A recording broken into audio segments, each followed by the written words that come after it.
Welcome back to Rome Boys. On this episode, we hanging with the saints again. Today, St Therese of Lisieux. I always want to say, welcome back. I don't know why.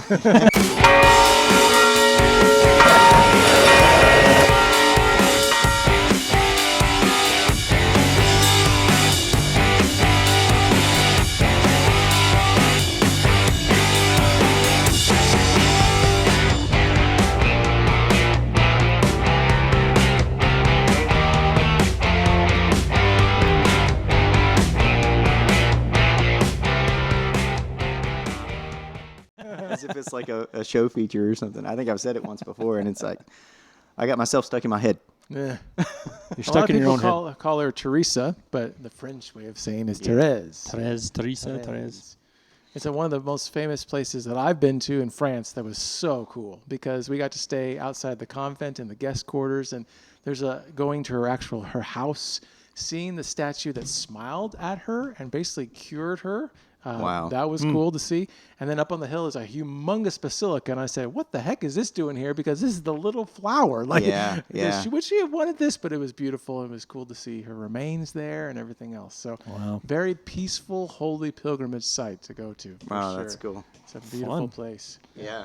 If anybody wants to fund our trip, Rome Boys to St. Therese, the Little Flower, Please feel and free thank you. to reach out to us. Yeah. So a little bit about St. Therese, the Little Flower.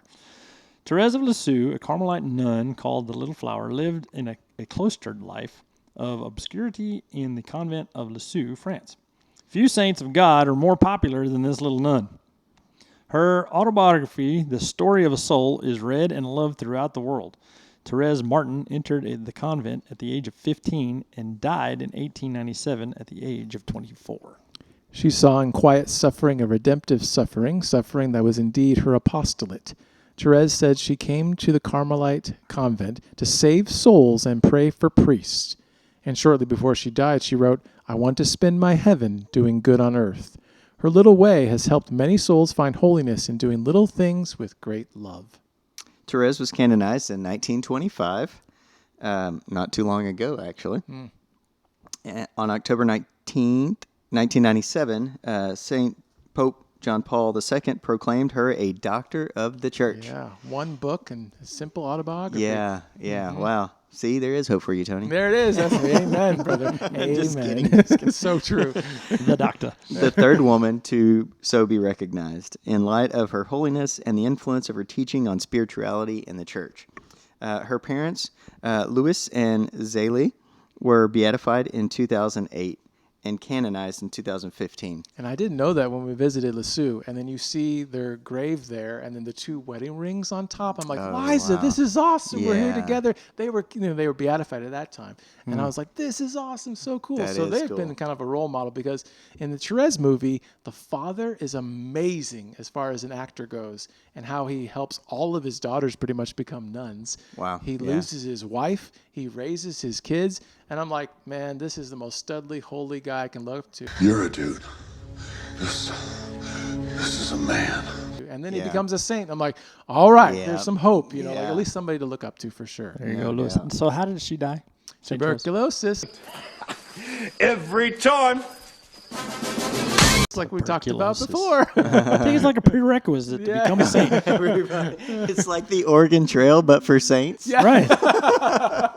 We were making light of it, but you look it up. All the saints had tuberculosis, or a majority of them. Or at least in that time period. It's because they were with the people, and it's a highly contagious disease. Right.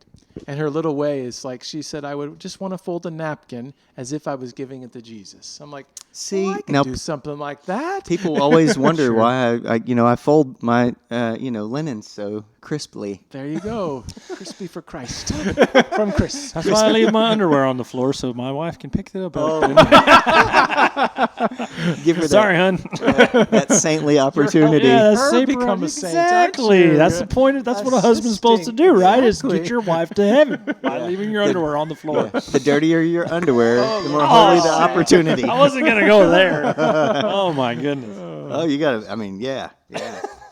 The Saints had TB. Come on. Yeah, this is true. Yeah, They did. Exactly. Yeah. They did. And then another thing in the Therese movie, I'm always reminded of Sister Augustine, the super annoying and a pest and a grouch.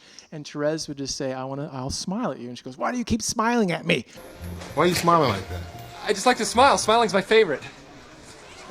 Oh, Kind of thing. And she would just smile at her. Because I'm killing you with kindness. That's the little way. Just whenever, my son had 2 teeth pulled this week, and Ouch. he was totally grouchy. He threw up a couple of times, just not doing well. I didn't know what else to do, so I just kept smiling. And eventually, he kind of gave me a little smirk. I'm like, "What else can you do? I can't do anything else for you. We got your medicine. We got everything we can do." So you're not going to be a hockey player or a boxer. You can't deal with your teeth. It's only 2. You can get the rest knocked out. Yeah.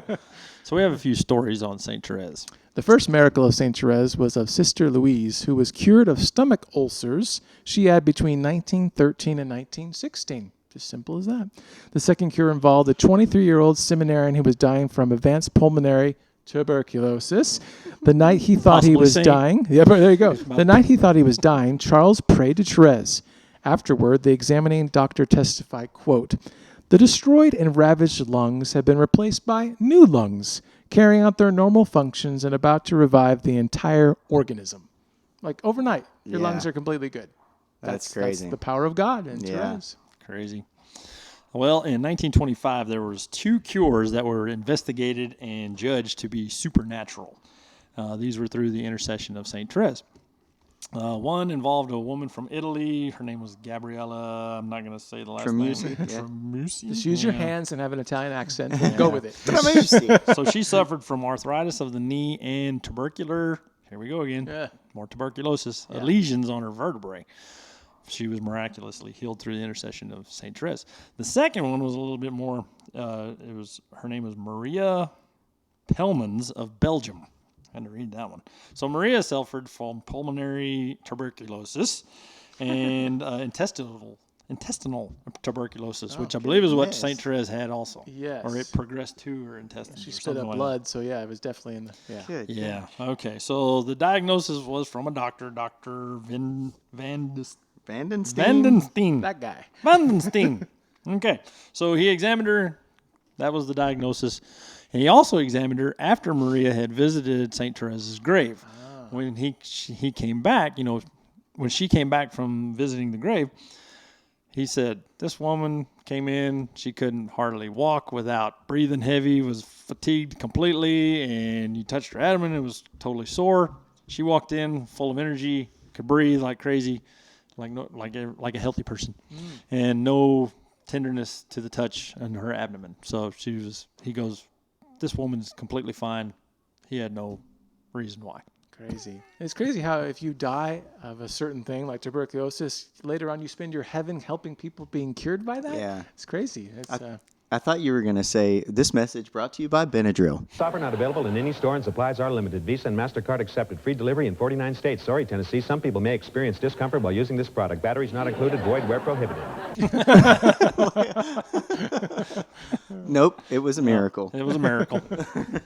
Yeah. Miracle. So I've got a story about Therese, but let me get through some of the good stuff first, and then I'll give you the bad stuff. No, kidding. The Story of a Soul, the autobiography of St. Therese of Lisieux, is a spiritual classic. It really is. Yeah. I mean, even though it's a must read. It's 1925 she was canonized, right? The same year that stuff was going on that you're talking about. But it's already, I mean, it's a classic, right out of the gate, a doctor of the church. So for all this stuff to be happening in modern times, honestly, that 1925 may not seem like modern times to our younger generations, but it's one of the most beautiful autobiographies that have ever been written. It's got great detail, but it's just so simple and easy to read and understandable in some ways, which you might think, how is this understandable when she's a cloistered nun? That's not most people's lives. Her sister was her mother superior, right? Mother Agnes of Jesus. And she actually wrote it because her sister made her. Yes. So it was out of obedience that she wrote it. Most sisters, I mean, I've got 6 daughters. We've got, 18 kids between us. They don't want to do what their older sibling says. Like, that's the last person they want to hear it from. You talking to me? You talking to me? So I think it's just a testament. I mean, when I see the division between my kids at times, right? We all do as parents. Sure. So her autobiography reveals her deep love of God and draws the reader into the beautiful workings of grace within her soul. Also very popular is the St Therese novena, Yes. where countless souls from around the world have had their prayers answered regarding what vocation God desires for them. Lots of stories there. Yeah. One of my friends, he couldn't decide between being a priest or being married, and he went to Rome and went to the Church of St. Therese and finished his 9-day novena there. And he walked outside, and from heaven, red roses fell right at his feet. And red symbolizes marriage. And so, now he's happily married with a bunch of kids. Wow. Some people get those dramatic answers. And so I encourage even young kids to pray the Therese novena and young adults. Yeah, vocations, right? I mean, it's true. She was young. When did she go into the convent? Do we remember? Well, she dies at 24. She goes into 15. Yeah, 15 years old. That's young. That is young. She had that special approval to go in that young. And it's known that Mary was conceived Jesus when she was 14, had him when she was 15, right around there. Between 12 and 16. Right. Young age. So what a great example, even for the youth today. Like, you can make big decisions in your life. Well, my daughter Harley, she's just really wants to become a nun, and she had done the whole 9-day novena to St. Therese a while back. This is a couple of years ago. She's 14 now. So, 12 years old, maybe she did this novena. And she was at a retreat and just had finished the novena maybe the day before or a couple right around there. week before or something like that. And just randomly they were at this retreat, and so they were supposed to bring flowers down to the altar or whatever during Mass. And so this one just random lady just handed her a white rose. That's awesome. It was like, okay. And a white rose. And a white one. Which makes it even more special. White. You don't usually get red. So Yeah. Right. Definitely stands sign. out. As Therese said, "When I die, I will send down a shower of roses from the heavens, and I will spend my heaven by doing good on earth." Or Padre Pio said, "I just want to, tear things up when I get up into heaven." So, just the girly, feminine approach of St. Therese and Padre Pio. I'm going to do more damage in heaven. Yeah. I think we better split up. Good idea. Yeah, we can do more damage that way. Yeah. So Mary Kay, our aunt-in-law who's passed away, she had a pretty long battle with cancer. Yes. And Lynn, her husband, who's still here, was telling us a story that they had just had the funeral and everything for his wife, Mary Kay, and if I'm not mistaken, I'll have to ask him. I wish I would have known for this point, but I think that's her patron saint. Yeah. Is St. Therese. So in their house in Midland, it's a big house. He's all alone at this point. Kids are out of the house and everything. And of course, Mary Kay passed right after the funeral. He goes into the room where she was at, where she was battling her cancer, kind of in peace and quiet. And he walked in there, and there was a full vase of roses that he has no idea how they got there, still to this day. Wow. And it was just what he just said. I just broke down weeping because he knew that it was St. Therese. Yeah. Because he'd been praying quite a bit. I got chills again. But yeah, there's story after story, and of people seeing roses. Interesting. Melissa and I, early on when we got married, we were praying the novena. It is a very common one to pray. And it was Mary Kay's daughter, Michelle, who showed up. We saw her the last day of our novena, and she had a sweater on that was just nothing but red roses all over. And it was the last day of our St. Therese novena. Crazy. So, yeah, story after story of that stuff happening. It's just... So you have to be observant of that, too. Yes. I mean, you could have just... She could have showed up with that roses all over her shirt. And not even recognize it. Right? But and God, that happens, I think, all the time, Joe. That's a really good God point, man. That we miss. Well, how many of them do we miss on a daily basis just because we're not looking? Yeah. And we're not slowing down, looking for Him. Not paying attention. Expect to see Him. I love it. Yeah. One of the prayers that I've always prayed is, God, help me recognize my cues for prayer, which is communication with you.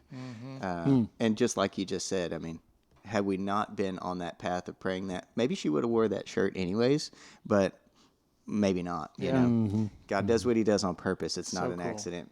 Yeah, Very absolutely. good. Well, guys, thank you for joining us for another Hanging with the Saint, St. Therese of Lisieux. Pray for us. Don't forget to like and subscribe, share us with your friends, and check out our website, romeboys.org. In the meantime, Be bold. be real. Be Catholic. God bless.